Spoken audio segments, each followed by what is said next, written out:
आमचं म्हातारं पडलं. मेलं नाही रे हो, सत्यानाशा जिवंत पडलं, पण खुब्यातून पाय गेला.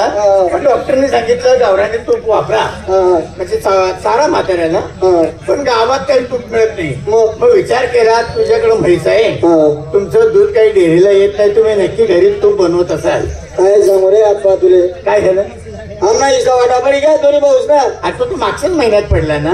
शेतीना पाणीना येरणा घरणा सगळा हिस्सा पडी आमना. आणि म्हैस ना बी हिस्सा आहे. अरे म्हशीत कसा काय हिस्सा? तोंडला भाग म्हणा आहे, चांगला भागते नाही. अरे बापरे. दिवसभर मी तोंडले खावाडात फिरत, दिवसभर चारी आणत, संध्याकाळी चर्रंग बाटलीभर दूध लिजन पैसे असतो.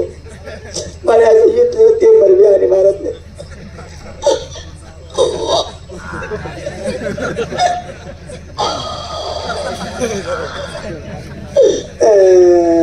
बापरे, बराच उशीर आवाज येतो.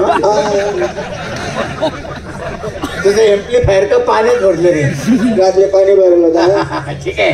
बरं काय बाळा, समजा ही संपूर्ण म्हैस तुला जर भेटली तर तू मला तूप देशील का? 5 किलो तूप फुकट. नक्की फुकट. बघ बरं. पण मग म्हैस कशी मिळेल म्हणे? अरे मी तुला सांगतो ना, हे बघ म्हाताऱ्यासाठी आणलेली काठी आहे, तुला भेटू. आता बंदी राहणार मला.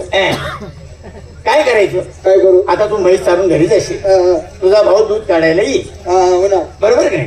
तो दूध काढायला बसला की म्हशीच्या शिंगावर काठी मारायची. अशी शिंगावर काठी मारल्यावर दूध काढू देईल का? लगेच लात मारी. मग तो लात मारी तर मग तो नांदबा उठील ना, मला कोण चालीन ना. मग त्याला म्हणायचं बोल घेऊ नको, काय तोंडना भाग म्हणाशे, मी काय बी करतो. अरे महिने थोडी टाकतो नाही तर कापी टाकतो, काय बी करतो म्हणा. काय दिमाग आपतून नाही आलं. तुम्ही काय टिटोईने आणला खातस?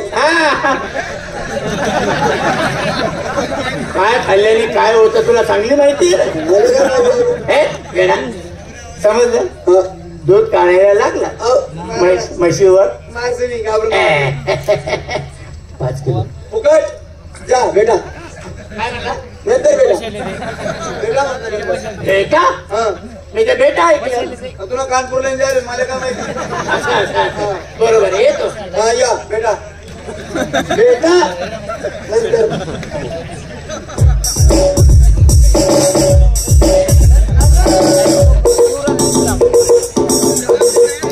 म्हैस चालली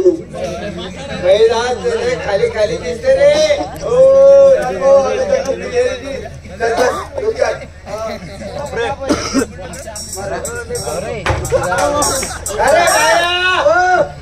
अरे काय अरे नानभाऊ तुम्ही 4 पडली होय